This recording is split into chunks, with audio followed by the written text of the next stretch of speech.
And a very good Monday morning to you, live from London. This is Bloomberg Daybreak Europe. I'm Chad Thomas, and here are your top stories. Further escalation in the Middle East. Lebanon tensions flare as Israel launches its deadliest strikes in months, targeting Hezbollah. The renewed fighting adds pressure to stalled U.S.-Iran negotiations. Brent crude edging higher as the U.S. readies a new sanctions push. Plus, Japan's economic growth comes in a little more than half the estimate, leaving tough choices ahead for the Bank of Japan. And now let's take a look at what's happening with the markets this morning. We're going to start with a look at the Hang Seng with the Kospi close today in South Korea. Of course, that's the market that we've been watching so closely over the last week's National Day in South Korea. So investors have been piling into Chinese tech stocks, sending the Hang Seng higher. The biggest gainer on the index this morning is casino owner Sands China, which is up more than 4% after reporting first half earnings. Euro Stoxx futures a little bit up this morning as investors weigh what's happening in both the Middle East as well as the continued attacks between Russia and Ukraine. And then over in the U.S., of course, we're looking at NASDAQ futures. They're also up slightly this morning. We had those weaker retail sales out of the U.S. on Friday and, of course, the weaker consumer sentiment as well. However, we'll be watching the tech stocks this morning where we were looking to see if there's a bounce from the report from Bloomberg over the weekend that Anthropic is telling prospective investors ahead of its planned IPO that 2Q revenue jumped 14-fold. So that could be a boost for tech stocks more broadly. Now let's take a look at what's happening across the asset classes. Brent crude up a bit this morning to about $89, just under $89 a barrel as renewed Israel attacks on Lebanon and the prospect of fresh U.S. sanctions on Iran add to geopolitical uncertainty. 10-year treasuries holding steady this morning with competing views on what direction the notes will head next. Some are looking at the weak U.S. data from Friday to mean that Fed rate hikes are off for September. That said, of course, we had those Treasury auctions last week that saw some of the highest yields in decades. The dollar is down against most of its major peers after that weak U.S. economic data. The Bloomberg gauge of the dollars is heading for a third straight day of losses and hovering near levels last seen and in May. And let's take a look at some of the key risk events ahead this week. On Wednesday, we'll get fresh CPI data out of the UK, expected to show inflation ticking higher in July. Also on Wednesday, we'll get the minutes from the latest Fed meeting. And on Friday, we'll be watching flash PMI data from across the globe. Lots to tell you about this morning. Let's get started.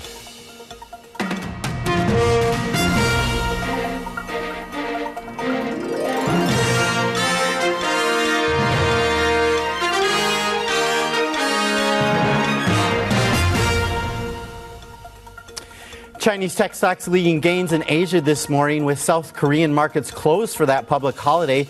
Let's get the latest now with Winnie Su in Hong Kong. Winnie. Yeah, good morning, Chad. We are seeing Asian stocks edging higher for a fourth session on the back of a weaker dollar and also investors trimming those bets on the Federal Reserve's rate hike. Now, as you mentioned, we have tech stocks leading gains with Korea on holiday. So, in fact, Hong Kong is in the spotlight today. We just heard that Alibaba said that their AI models saw more than 3 billion downloads in the past 6 months, surpassing that of Meta and Google, making it the top AI model in the world. Now, we are seeing a bit more weakness when it comes to Japanese stocks after those latest GDP numbers showed an unexpected slowdown in the country's economic growth, especially some weakness in capital investment and also consumption. Now, we are awaiting for that economic data release from China for July, and hence we are seeing a bit of stocks of slightly higher in the onshore market. We flip the board and take a look at a preview for that set of number because we are expecting those numbers coming through in a couple hours, a bit of a delay from the usual time. But for now,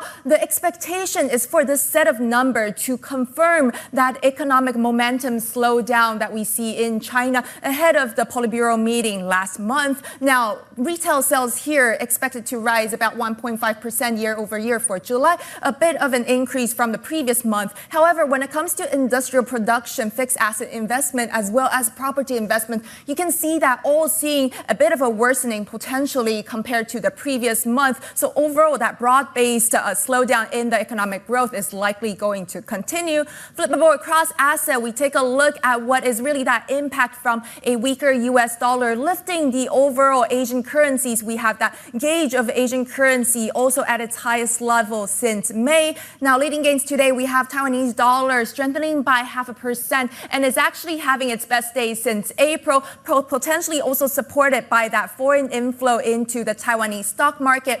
Japanese stocks also strengthening, while the 10-year yield here reaching its highest level since 1996 on the back of that concern around fiscal spending, as well as the expectation for the Bank of Japan to raise rates. Now, on the contrary, I just wanted to point out that, in fact, we are seeing the 10-year yield for Chinese bonds at its lowest level in about a year, and that is coming after that rich liquidity that we are seeing, as well as the broad with the broad weak economic backdrop. Back to you, Chad. We'll be watching very closely for that delayed Chinese economic data coming a little bit later this morning. Bloomberg's Winnie Su in Hong Kong. Thank you, Winnie. Turning now to the Middle East, Lebanon has seen its deadliest day of fighting in months after new Israeli strikes killed a total of 11 people, including a senior Hezbollah commander, adding to tensions in the Middle East as U.S.-Iran talks remain on hold. Let's bring in Bloomberg's Dan Williams with us now from Jerusalem for more on this story. Dan, what do we know about this decision to launch these strikes? According to the Israelis, this was essentially a retaliation for what they describe as a Hezbollah provocation, the serious wounding of 3 soldiers in an explosive drone strike. Explosive drones were used to astonishing effectiveness by Hezbollah earlier this summer, especially ones guided by fiber optic cables. We'd seen that abate in recent weeks. The fact this appears to have resumed now might have put Israelis on edge. They struck at what they say were 2 Hezbollah commanders, one especially senior and interesting by their account. But yes, a number of civilians killed there. And the Israeli prime minister took the unusual move over the weekend of publishing a defense of Israel's tactics, saying Hezbollah should be at fault for what he called using civilians as human shields. It would appear that the highest level of the Israeli government, they're especially aware of the sensitivity of such bloodshed at this juncture, not least given those Iran diplomatic efforts that you referred to, but also the fact that there are US-hosted and US-mediated talks between the Israeli and Lebanese governments meant to find a way to defang Hezbollah. And so far, they've been in several rounds with some progress, but not enough to say that the countries are over the line yet. And Dan, Jared Kushner is in the region this week, reportedly meeting with the leader of Hamas on Sunday and visiting Israel later in the week. Is there any sign that this could make some progress on the U.S.-backed plans for Gaza? It would certainly appear so, because what we understand is Kushner, on the first leg of this trip, met directly with the leader of Hamas in Cairo, Cairo being the location of talks going back months aimed at converting President Trump's peace plan for Gaza from the initial ceasefire stage, a ceasefire that's now some 10 months old, to the peacemaking stage. The Americans' message is that Hamas must disarm in accordance with the plan. Hamas has had certain caveats and misgivings about that. We'll hear from Kushner when he comes today and visits with the Israeli prime minister, whether he'll similarly lay down the line with the Israelis. For now, it would appear that the Americans and Israelis are trying to find a way diplomatically to talk Hamas into disarmament, effectively an end to Hamas's institutional role, its militarized role in the Gaza Strip, potentially turning it into another Palestinian political party. Bloomberg's Dan Williams in Jerusalem. Dan, thank you so much.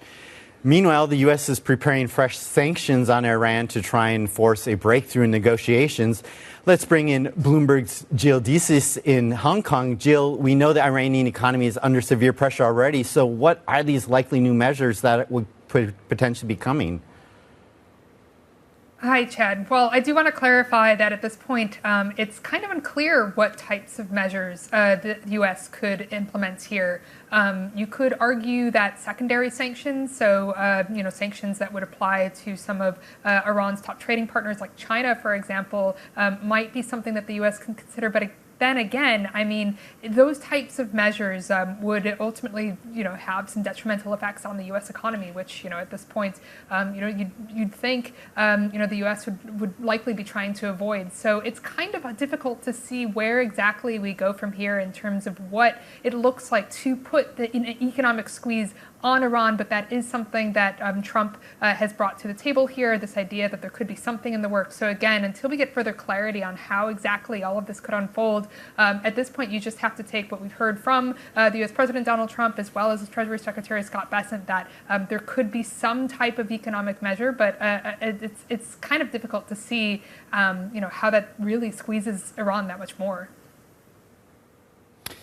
And Jill, this conflict in the Middle East has strained relations with some of the U.S.'s key allies, including South Korea. Talk us through what has happened just overnight on that front.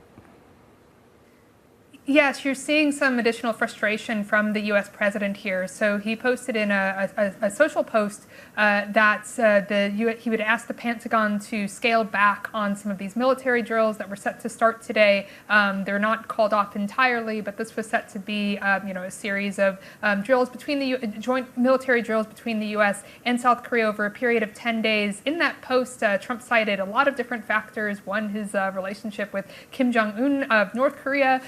You also saw that kind of suggestion here that some of this may have to do with, South Korea's refusal to help the U.S. in the Iran war in the way that the U.S. is maybe looking for. So again, I think kind of indicative there of some of those broader frustrations that Trump perhaps feels over, U.S. allies and that lack of support or involvement in the war that maybe he's looking for. Bloomberg's Jill Desis. Jill, thank you for joining us this morning. Still ahead, we'll discuss markets with Frederik Ducrozet, head of strategy and macro research at Pictet Wealth Management.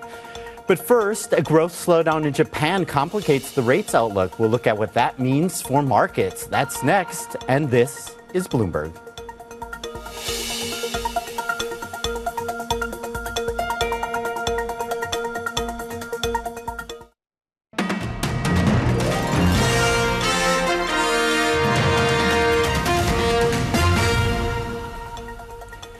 And welcome back to Bloomberg Daybreak Europe. Japanese growth unexpectedly slowed in the 3 months through June, complicating the outlook for the Bank of Japan ahead of its next rate decision next month. Let's bring in Bloomberg MLive strategist Mark Cranfield. Mark, traders still pricing in near 80% chance of a hike. Is there anything in this data that could derail that? No, I think what you saw was enough to get the Bank of Japan over the line. We've also seen a slew of media reports coming out over the past couple of weeks which suggest the Japanese government is not going to stand in the way. They're going to let the Bank of Japan get on with their job. They keep on insisting that monetary policy is down to the Bank of Japan. Traders can see that, and as you say, something like 80% odds now expecting for a 25 basis point hike in September.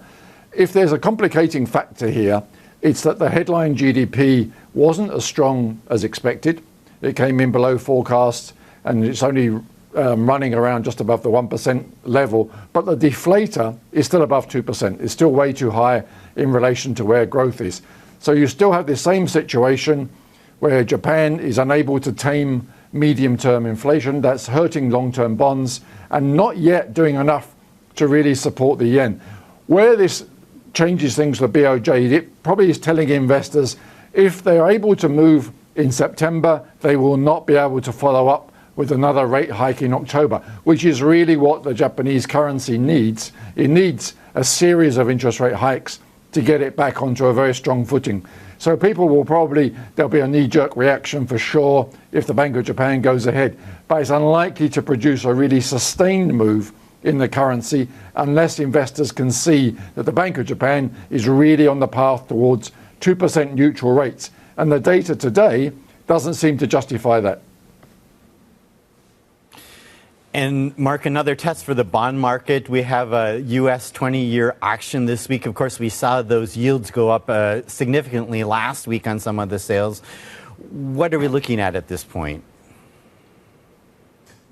It's a tough week for 20-year. 20-year bonds are notoriously one of the hardest to sell. They're the unloved part of the yield curve. They're neither intermediate nor super long parts of the curve. So insurance companies on one end, traders on the other, it falls somewhere in between the two. So typically 20-year is not that popular. We've seen last week that the 10s and the 30 years, they had to be at the highest end of the yield range to get them sold away. That's not a good sign for the 20-year US Treasury this week. And just adding to the pressure on it, you've got external factors, the rest of the world. We've got a big story on Bloomberg today saying how central banks around the world are pushing towards higher interest rates. Majority of them are looking to raise again. That will have a negative feedback into the US market. And there's also a 20-year auction in Japan as well, just the day after the US Treasury auction theirs. And that's going to be a tricky one as well. So traders looking ahead this week, all they can see is difficulty, hurdles, high yields right in their face. It's not going to be easy at all, both for the US Treasury and for Japan to get their bonds away. Traders will probably discount the factors in advance. We may reach yields which can get the bonds sold, get the deals done. It's unlikely to trigger anything really exciting in the market. People will be looking nervously ahead because inflation levels are just too high, both in Japan and in the United States. Well, Mark will be watching all of that data this week as it unfolds. And of course, terminal clients can follow all of this in our MLive blog. Mark Cranfield joining us from Bloomberg MLive. Thank you so much, Mark. Coming up, emergency services tackles what's said to be the largest wildfire in Belgium's history. We're live in Brussels with that next. This is Bloomberg.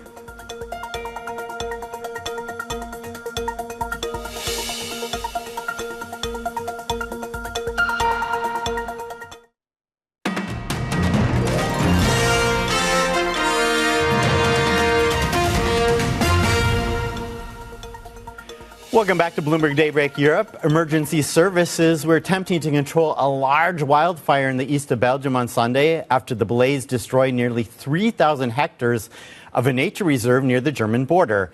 Let's bring in Chief Europe correspondent Oliver Crook in Brussels. Ollie, we're reporting on these wildfires across Europe this entire summer. What's the latest with this blaze? Yeah, absolutely, Chad. I mean, you're in London, I'm in Belgium. These are not places that are traditionally used to having these massive wildfires, particularly, in the summers and seeing them sort of run out of control. This is a wildfire that has been blazing in the eastern part of Belgium since Friday. It's taken, as you mentioned there, almost 3,000 hectares of land. That's about 7,000 acres. And it's really right now concentrated in a nature reserve in the east side of the country. That means there has been less damage to actual human infrastructure and things like that, although there have been a number of evacuations. But the big concern here, Chad, is that it's heading east towards also the German border, towards a sort of village there. There's been a partial evacuation there as well. We understand, also understanding that this morning temperatures have dropped substantially. There has been a little bit of drizzle overnight, but now as the sun rises over Belgium, firefighters will be back at work, and we've had aid sent over from the Germans. The Germans have sent firefighters and a number of other resources in order to try to deploy and get these flames under control. But again, Chad, it just speaks to a wider story that we're seeing all around Europe right now. There are blazes that are happening in Greece, in France, in the United Kingdom, in Spain. So something we're watching very closely, as well as the water levels and all the other sort of dimensions to this climate story across Europe. Well, Ali, you mentioned the water levels, and of course, one of the big concerns is the nuclear plants along the Danube, for example, Romania, Hungary having to actually shut down their reactors because of the low water levels. What's the latest in terms of how the water levels stand? Absolutely. This is something that really sort of crossed our radars a couple of years ago when we were seeing a lot of concern in France in particular. As water dries up, these nuclear power plants can't suck that water out of the river and effectively use them to cool the generators. For the Hungarians, this is a massive concern because the massive nuclear facility at Pax, which gives about 40% of the power in all of Hungary, you have this very same issue in the Danube. The water levels are too low. They can't pull enough water out. That means that they're running currently these reactors of about a quarter of their capacity. What they have found as a solution to that, for an interim solution, is they've just sunk two 80-meter barges underwater, submerged them in order to raise the water level temporarily until they can build a sort of more robust and long-term solution, which is basically digging out these sort of reservoirs and underwater storing areas to have this water. But again, Chad, it brings in this other dimension to this story, which is, of course, the nuclear side of it. You have, of course, the fires, you have the waterways and the issues there. But, of course, this is going to spark a big political debate, which we've been having in Brussels for a very very long time in terms of climate adaptation. That has been one that has been focused mostly on how we generate electricity, but more and more the conversation is going to be about how do we deal with some of these concerns. And of course, we've already seen it enter the political fray with now, Chad, Marine Le Pen apparently the candidate for air conditioning in France. So you can see the different ways in which this is going to refract through the political spectrum. Well, of course, there's also the issue with being able to move goods along these waterways with the water level so low. You were last week along the Rhine River. It looks like the water is continuing to fall there. Are any goods able to get through at this point? So what I was able to observe last week is you could see a couple of barges still passing through. They were mostly the ones that were uncovered. You could see not laden with that much material. There was one that went by that was mostly empty. It seemed to have a little bit of coal. But as you say, Chad, this is a massive waterway, the Rhine River, in moving a huge amount of this sort of particularly raw materials up and down Germany, through France, through Switzerland, through the Netherlands. And what we can say today is that when I was standing there, you could see that on the tower there that represents how much water there is, about 10 centimeters. That was the lowest we had ever got before. The record set before that was 25 centimeters. That was back in 2018. And this morning, when I look at the ticker that we've got on the Bloomberg terminal, which observes the water levels at that key choke point on the River Rhine at Calbe, it's at 5 centimeters. So it has fallen even further. So basically every day, almost every day and every week, we're getting record low after record low. And at a certain point, Chad, this is going to make those waters unnavigable, and that's going to be a major concern because, of course, the last time we got a record back in 2018, that was in the month of October. We are still now in the month of August, so something that all of these sort of companies are going to be watching very closely. We'll be hearing presumably about this in the earnings reports as we hear from them report throughout the weeks to come. Yeah, these water levels keep following, breaking record after record, unfortunately. And as you say, we're only in August at this point. Oliver Crook in Brussels. Ollie, thanks so much for joining us. Good to talk to you. Well, the next generation of chief executives will need to spend more time building flexible organizations. That's as the deployment of AI rapidly reshapes how companies do business. That's according to Harvard Business School professor Linda Hill. In the latest episode of the podcast, Leaders with Francine Lacroix, Hill explains why today's most successful executives prioritize collaboration, embrace constructive conflict, and create organizations that can adapt to constant change. I think the CEO is different because of to the extent that it really matters nowadays that you build an agile organization that can adapt to anything. To anything. Because the news is so formidable. Right. And it changes by the day. Yes. Somebody down there is going to hear it sooner than you, and you want to make sure you've empowered them enough. I mean, there has to be guardrails here and things that they will make the decision that's the local decision that needs to be made at that time. And or they will understand they need to escalate to you. And you can listen to that episode now wherever you get your podcast. You can also catch it on Bloomberg TV later today at 10 p.m. UK time. Spain says a second attempt by migrants to enter its North African enclave of Ceuta from Morocco largely failed over the weekend. State media reported that 111 people were arrested. The Spanish enclave made global headlines in late July when some 70,000 people, mostly young men, crossed the border by swimming around the breakwater that separates Ceuta from Morocco. Well, coming up, traders reduce bets on a Fed rate hike next month. We'll discuss that next with Frederik Ducrozet, head of strategy and macro research at Pictet Wealth Management. This is Bloomberg.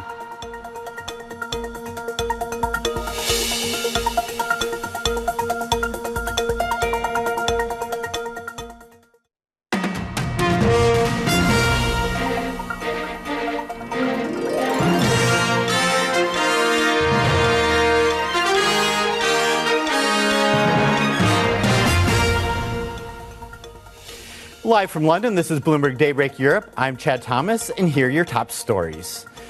Further escalation in the Middle East, Lebanon tensions flare as Israel launches its deadliest strike in months, targeting Hezbollah.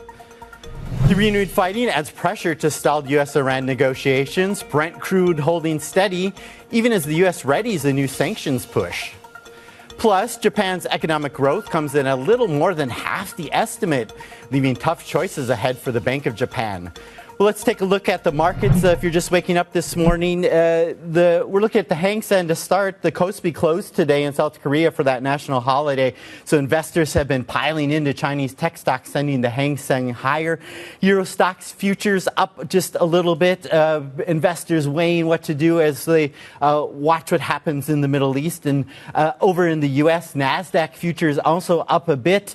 We're watching if the tech stocks get a bounce from some of the reporting that we did over the weekend that Anthropic is telling prospective investors ahead of a planned IPO later this year that its 2Q revenue jumped 14-fold. Now let's take a look at the picture, what's happening cross-asset. Brent crude up a bit this morning at just under $89 a barrel as those renewed Israeli attacks on Lebanon, plus concern about the fresh U.S. sanctions add to the geopolitical uncertainty. 10-year treasuries holding steady this morning with views on what's going to happen next with that weak U.S. data that we have been talking about all morning that came out on retail sales on Friday. Dollar down this morning against most of its major peers on that weak economic data out of the U.S. Well, oil is holding on to last week's gains as that fresh fighting in Lebanon and attacks on vessels in the Strait of Hormuz muddy the outlook for a deal to end the U.S.-Iran war. Joining us now, Frederik Ducrozet, Head of Strategy and Macro Research at Pictet Wealth Management. Frederik, thanks so much for joining us this morning. Talk to us a bit to begin with about the picture in terms of what's happening with oil. Well, as we enter the fifth month of this conflict, and we actually today have facing a very important deadline, it's always, now we know better about the data, we know better about these buffers, why oil is not at $100 or $120 a barrel, given the situation and given the risk that we all are aware of. We know about China, the mitigating factor that they play a key role here in lowering inventories, imports. We know about the US and other producers that have helped compensate for the loss in supply in the Middle East. We know about the rerouting. We know that the data is not clear in terms of exactly how many ships are going through the straits. But despite that, I think it's a very, very fragile equilibrium.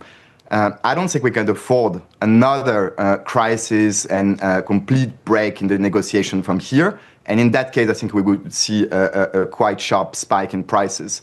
And the economic situation, of course, the economy has been doing relatively well, perhaps surprisingly to some of us resisting this shock. But I think this is the kind of the last mile that we can still survive in a way in terms of the economic support that we would get from here. So yes, this is a kind of critical point where we need some clarity. The markets needs to know how to handle this inventory and supply demand from here into year end, or we go perhaps into another scenario. What is your feeling? Do you think that the players involved here want to come to a resolution, or is this going to be a continued tit for tat that drags on for weeks, potentially months?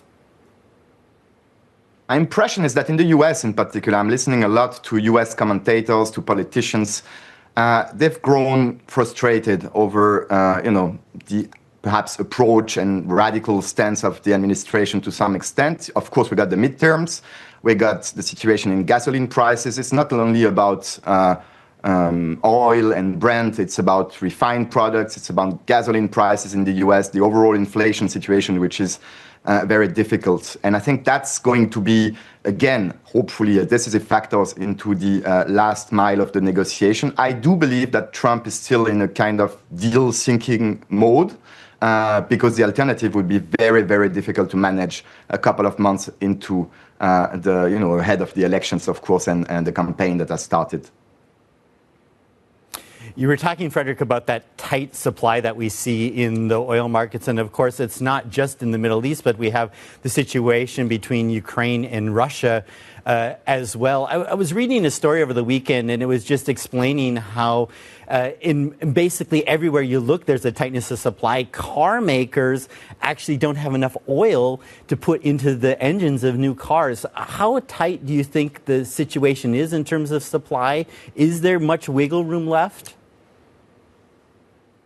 Again, on the positive side, I think we've been all surprised to some extent, including experts in commodity markets, including CIOs and CEOs of those large companies that have warned us against this kind of supply choke points and constraints, that the economy has remained more flexible than expected, and that we can still will deal with this kind of short-term issues. But we're coming to the end of this process. And in Europe, as you just covered before, the situation extends to the whole supply chain of the car industry, the energy supply chains, of course, and all the way through all the major sectors that we are covering in Europe. So the picture of the H1 earnings was okay. I think it would be very different if you assume much higher prices for commodities, refined products, diesel, and if on top of that, as you also covered, you add the issue of the nuclear production capacity, if we were to lower that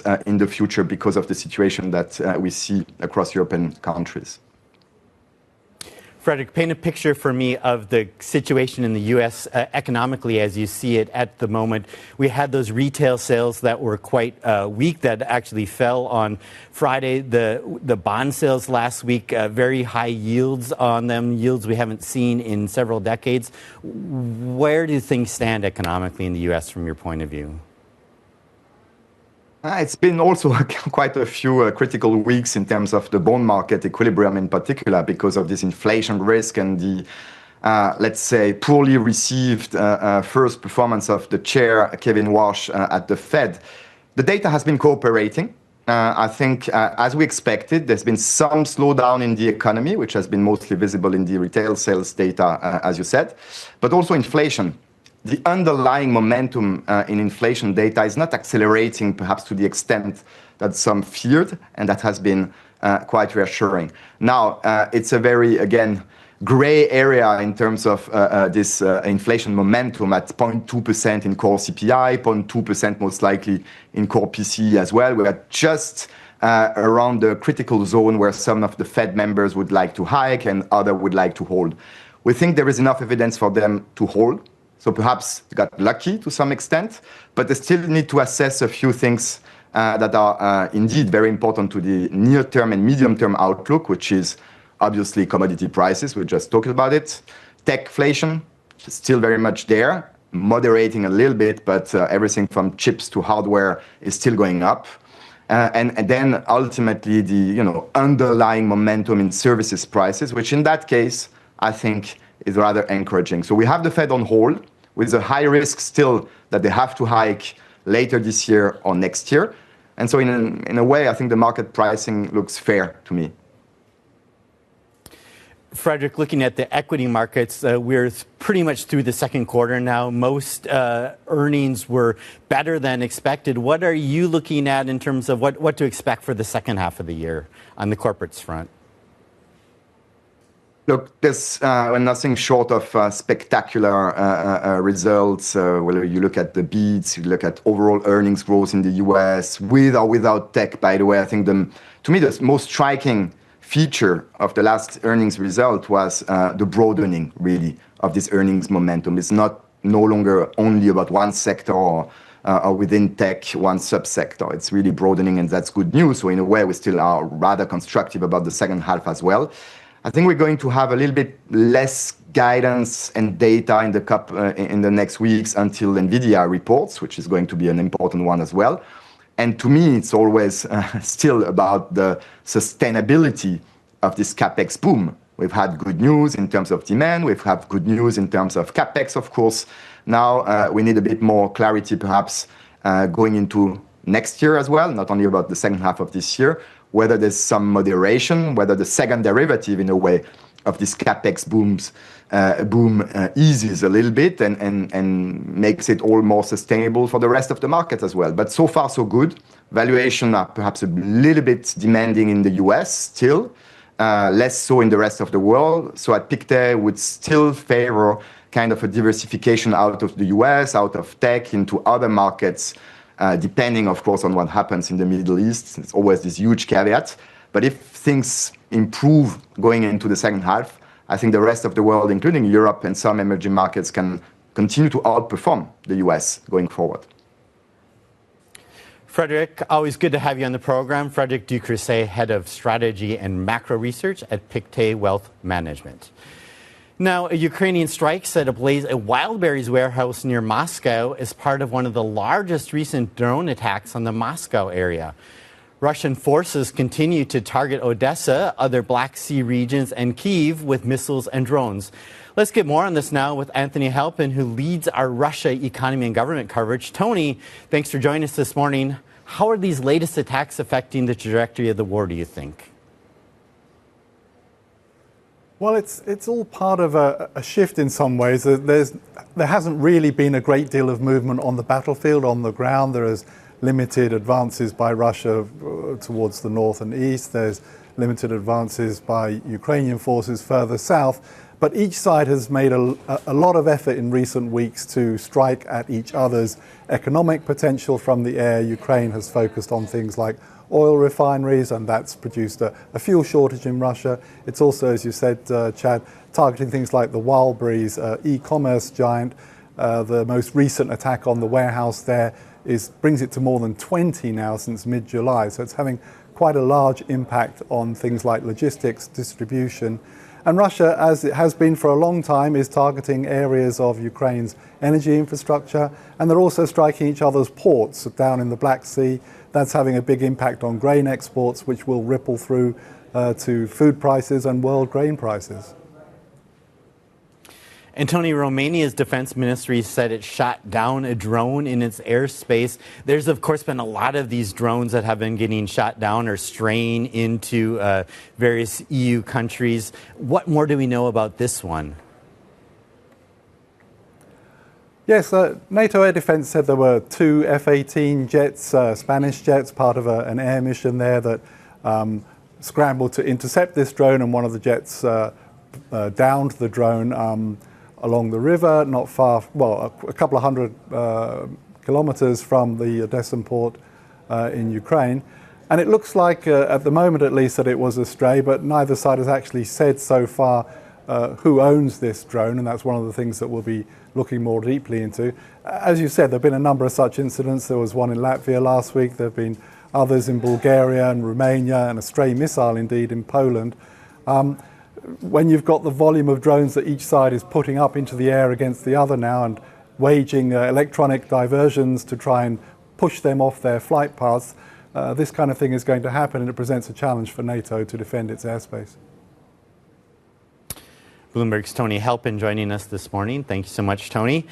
Now coming up, Greg Abel has been putting Berkshire Hathaway's cash pile to work, adding to holdings including Delta Airlines and Google parent Alphabet. We'll bring you all those details coming up next. This is Bloomberg.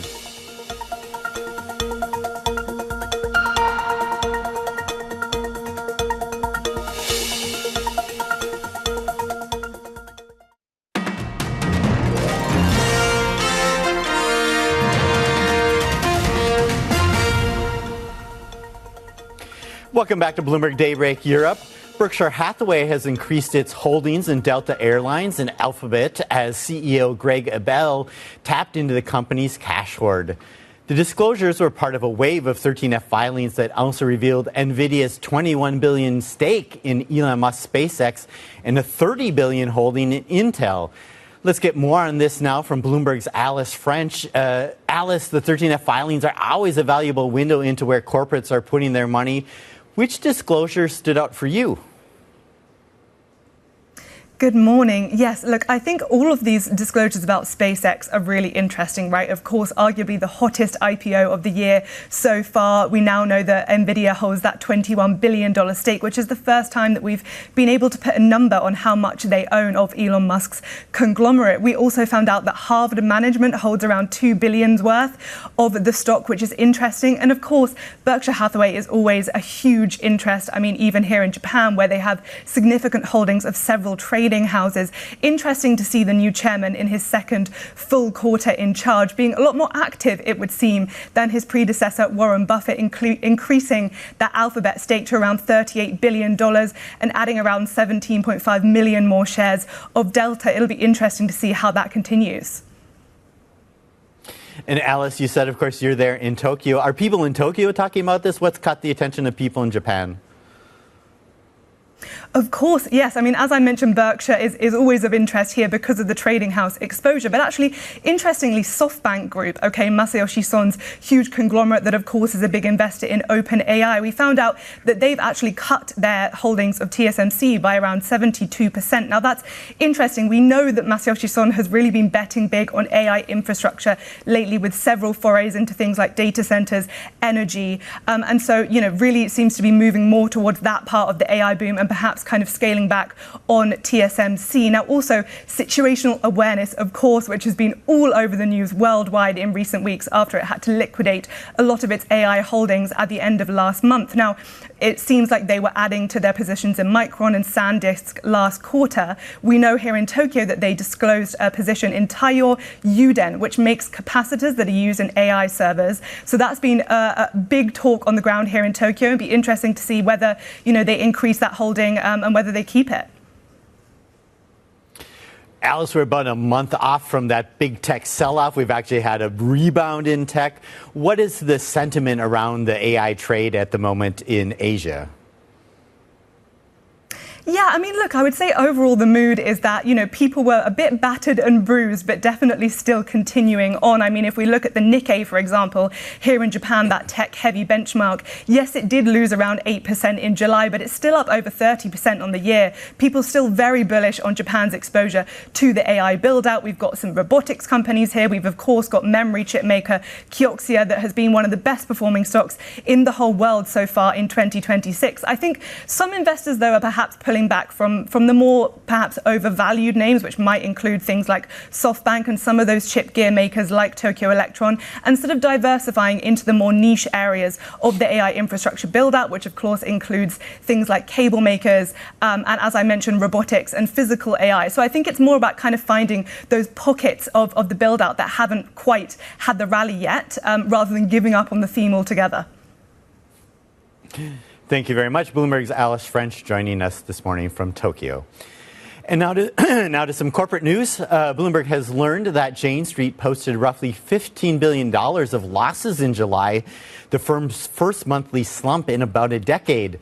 Sources say this was driven by wrong-way bets in Asian equity markets and its investment in AI-focused hedge fund situational awareness. We were just talking about that. However, we're told Jane Street has generated more than $40 billion of net trading revenue this year, more than it did in all of 2025. Well, Anthropic is telling prospective investors its second quarter revenue jumped at least 14-fold versus the same period a year ago. Documents seen by Bloomberg show the cloud chatbot maker reported preliminary revenue of more than $11.5 billion compared to less than $780 million in the corresponding period in 2025. It comes as Anthropic battles rival OpenAI to win over corporate customers ahead of their potential IPOs. The Financial Times reports JP Morgan CEO Jamie Dimon has warned the UK Chancellor John Healey against higher taxes on banks in a call last week. It comes as new Prime Minister Andy Burnham's government prepares its budget for October. Dimon has repeatedly warned a bank surcharge could drive capital away from the UK. Well, there's plenty more coming up. This is Bloomberg.